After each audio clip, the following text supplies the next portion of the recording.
Hello दोस्तों, आप सभी को गुलाब जामुन जैसी मीठी मीठी नमस्कार। और उसी के साथ आप लोगों का स्वागत है मार्केट के पैचअप या ब्रेकअप शो में। आज के दिन हम डिस्कस करेंगे एक तो हमारी मार्केट को कैसी रह सकती है कल के दिन, मार्केट की नीयत और क्या रहेंगे इंपॉर्टेंट लेवल्स, उनको हम स्टडी करने की कोशिश करेंगे। साथ ही साथ कल के दिन होने वाली है दो आईपीओ की closing, Hems bio SME IPO और International Geometrical Institute mainline IPO. इन दोनों में क्या रहेगा मेरा पर्सनल डिसीजन, उसे स्टडी करेंगे।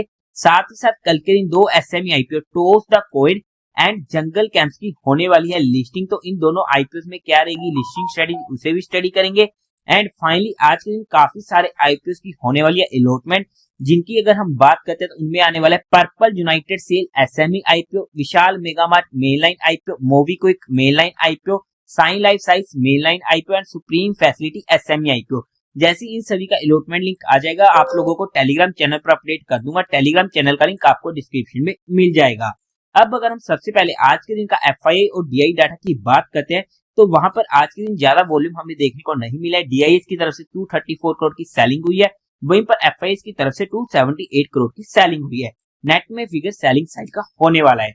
अब अगर हम आईपीओ की बात कर लेते हैं तो कल के दिन होने वाली है दो आईपीओ की closing, Hems bio and International Gemmological IPO. अगर मैं दोनों आईपीओ में अपने पर्सनल डिसीजन की बात करूं तो सबसे इंपॉर्टेंट बात, क्योंकि कल के दिन इनकी क्लोजिंग होगी, परसों के दिन किसी भी आईपीओ की क्लोजिंग नहीं है, तो वहां पर जितना भी मेरा फंड अवेलेबल होगा सारा का सारा पैसा मैं यूज करने वाला हूँ इन आईपीओ में, क्योंकि तब तक के लिए मेरे पास जब भी नेक्स्ट आईपीओ आएगा तब तक के लिए पैसा फ्री हो जाएगा, इसलिए मुझे वहां पर कोई दिक्कत नहीं है। तो सबसे पहले वन बाय वन अगर मैं स्टडी करने की कोशिश करूं तो आईजीआई आईपीओ की अगर मैं बात करूं तो मैं इस आईपीओ को अपने हर फैमिली मेंबर के अकाउंट से स्टडी करने वाला हूं। अगर एक अच्छा सब्सक्रिप्शन देखने को मिल जाता है क्वालिफाइड और एचएनए की तरफ से, तब तो मैं इसे बीइंग एंड डिफेंसिव होकर स्टडी करूंगा, अदरवाइज मैं इसे बीइंग एंड अग्रेसिव होकर स्टडी करूंगा। ये मेरा इसमें फाइनल डिसीजन होने वाला है।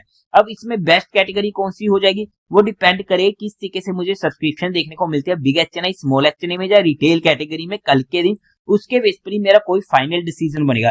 क्योंकि काफी सारे लोगों का पैसा भी अनब्लॉक होगा जो इन 4-5 आईपीओ में फंसा पड़ा है, तो वो सारा पैसा भी मोस्टली इन आईपीओ में जाने वाला है।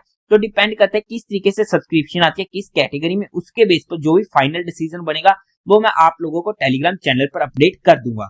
अगर मैं बात करूं हेम्स बायो एसएमई आईपीओ की, तो काफी हाई प्रोबेबिलिटी की मैं इस आईपीओ को इजीली अवॉइड कर दूं। रीजन, आईपीओ अच्छा है, कोई दिक्कत नहीं है, वहां पर एक अच्छा खासा जीएमपी हमें देखने को मिल रहा है, बट काफी छोटे साइज का आईपीओ है तो वहां पर मिलने की प्रोबेबिलिटी काफी ज्यादा कम हो जाएगी। बिकॉज अगर हम अभी भी देखते हैं तो रिटेल कैटेगरी में ऑलरेडी 340 टाइम्स तक ये ओवर सब्सक्राइब हो चुका है। कल के दिन अगर ये काफी ज्यादा ओवर सब्सक्राइब हो जाता है तो वहां पर मिलने की प्रोबेबिलिटी और भी ज्यादा कम हो जाएगी, जिसकी वजह से मैं जहां पर पैसा फंसाने की बजाय सबसे पहले कोशिश करूंगा मैं ज्यादा से ज्यादा आईजीआई में पैसा फंसाऊं। अगर उसके बाद मेरे पास पैसा फ्री रहता है तो मैं इस आईपीओ में यूज कर लूंगा, अदरवाइज मैं इस आईपीओ को इजीली अवॉइड कर दूंगा बेस्ड ऑन माय फंड।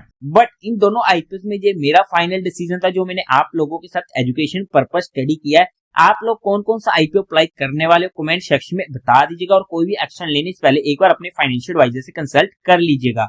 अगर हम सभी आईपीओ के जीएमपी की बात कर लेते हैं तो टोस द कॉइन का चल रहा है 117% का, जंगल कैंप का 83% का, पर्पल यूनाइटेड सेल्स का 63% का, सुप्रीम फैसिलिटी का 31% का, विशाल मेगा मार्ट का 26% का, मोबीक्विक का 59% का, साई लाइफ साइंस का 12% का, जस्ट हाई वोल्टेज का 92% का, IKS सोल्यूशन का 31% का, हेम्स बायो का 88% का, IGI का 30% का, नेकडेक इंफ्रास्ट्रक्चर का 114% का एंड आइडेंटिकल ब्रेन स्टूडियोज का 59% का।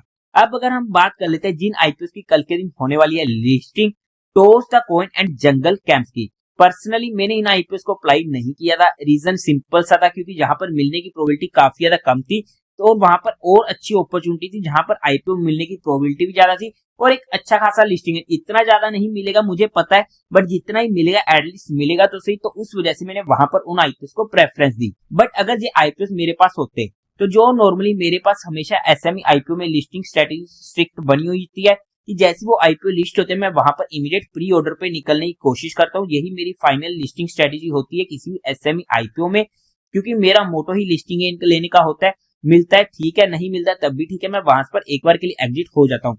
हाउ एवर सेबी के ये नए रूल्स की वजह से हमारा जो एसएमई में अपर कैप का लिमिट है 90% का हो चुका है, यानी कि 90% से ज्यादा वो लिस्ट नहीं हो सकता, जिसकी वजह से हमें दिक्कतें होती है कि जितने पर उसे खुलना चाहिए उतने पर वो नहीं खुल सकता, जिसका हम कुछ भी नहीं कर सकते हैं, क्योंकि हमें जनरली एसएमई आईपीएस में अपर सर्किट या लोअर सर्किट देखने को मिल जाते हैं।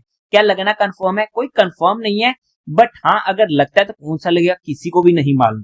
तो ऐसे में अपर सर्किट में बेशक हमें कोई दिक्कत नहीं आती, सिर्फ मजे ही मजे आते हैं, बट वहीं पर लोअर सर्किट में हमें दिक्कतें होनी शुरू हो जाती है और वहां पर हमारा एग्जिट भी नहीं हो पाता जब तक वो सर्किट नहीं खुलता। इसलिए मैं सर्किट के चक्कर में नहीं पड़ता हूँ और वहां पर ये मैंने अपने रूल्स बना रखे कि जैसी वो आईपीओ लिस्ट होता है मैं निकलने की कोशिश करता हूँ।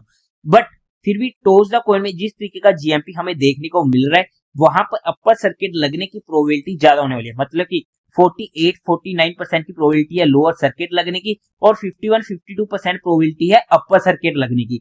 अगर ऐसे में हमारे पास ये आईपीओ हमको अलॉट हुआ है और हम वहां पर थोड़े से अग्रेसिव प्लेयर है तो वहां पर उस चीज को ध्यान में रखते हुए हम इसको थोड़ा सा अगर होल्ड करना चाहे तो कर सकते हैं, बट वो आपको अपने रिस्क फैक्टर के अकॉर्डिंग देखना पड़ेगा। बट पर्सनली मैं ऐसे होल्ड नहीं करता हूँ क्योंकि मेरे रूल्स जो मैंने बना रखे हैं अपने अकॉर्डिंग उन्हें मैं हमेशा फॉलो करता हूँ। बट फिर भी मैंने जहां पर अपने रूल्स शेयर करने की कोशिश करी किस तरीके से मैं काम करता हूँ, आप लोग अपने रूल्स अपने रिस्क रिवॉर्ड रेशियो और अपने माइंडसेट के अकॉर्डिंग खुद बनाइएगा और कोई भी एक्शन लेने से पहले एक बार अपने फाइनेंशियल एडवाइजर से कंसल्ट जरूर कर लीजिएगा। और जिन भी लोगों को ये आईपीओ अलॉट हुआ है उन सभी को एडवांस में कांग्रेट्स।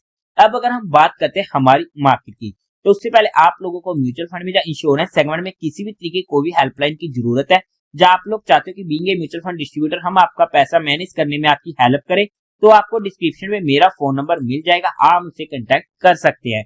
अब अगर हम मार्केट की बात करते हैं, हमारी नॉर्मली बात हुई थी कि ये हमारे लिए इमीडिएट सपोर्ट का काम करेगी, बट इस लेवल को तोड़ती है मार्केट और वहां से में 2-3 बार एक अच्छी मूव मिल चुकी थी और हमारा काम हो चुका था। अब अगर हम कल के लिए बात करते हैं तो रेजिस्टेंस लेवल हमारे पास 24,700 का होने वाला है। अगर इस लेवल को क्रॉस करते हैं तो हमें 800 से 850 तक के लेवल देखने को मिल सकते हैं और 850 से 800 ये हमारे लिए मेजर रेजिस्टेंस होने वाला है। अगर मार्केट 24,600 का लेवल तोड़ता है तो वहां पर हमें 24,500 से 400 तक के लेवल देखने को मिल सकते हैं और 400 से 450 की रेंज ये हमारे पास मेजर सपोर्ट एरिया होने वाला है, जहां पर अगर मार्केट इस रेंज को तोड़कर नीचे जाता है फिर हमें मार्केट में मेजर दिक्कतें देखने को मिल सकती हैं। बट अगर हमारी कहीं पर भी एंट्री होती है तो हमारा स्टॉप लॉस 30 पॉइंट से ज्यादा का किसी भी सिनेरियो में नहीं होना चाहिए। पर्सनली मैं ऑप्शन बाइंग में काम नहीं करता हूँ, फिर भी हमने यहाँ पर चीजों को सिर्फ education and learning perspective study करने की कोशिश करी है। यहाँ पर हमने किसी भी तरीके कोई भी इन्वेस्टमेंट टिप या एडवाइस नहीं दी है। फिर भी आप लोगों को कोई भी काम करना हो या कोई भी एक्शन लेना हो तो एक बार अपने फाइनेंशियल एडवाइजर से कंसल्ट करके कीजिएगा। तो देवी और सज्जनों, उम्मीद है आप लोगों को ये वीडियो अच्छी लगी होगी, तो इस वीडियो को लाइक कीजिएगा, शेयर कीजिएगा और साथ ही साथ चैनल को सब्सक्राइब करें। हर हर महादेव।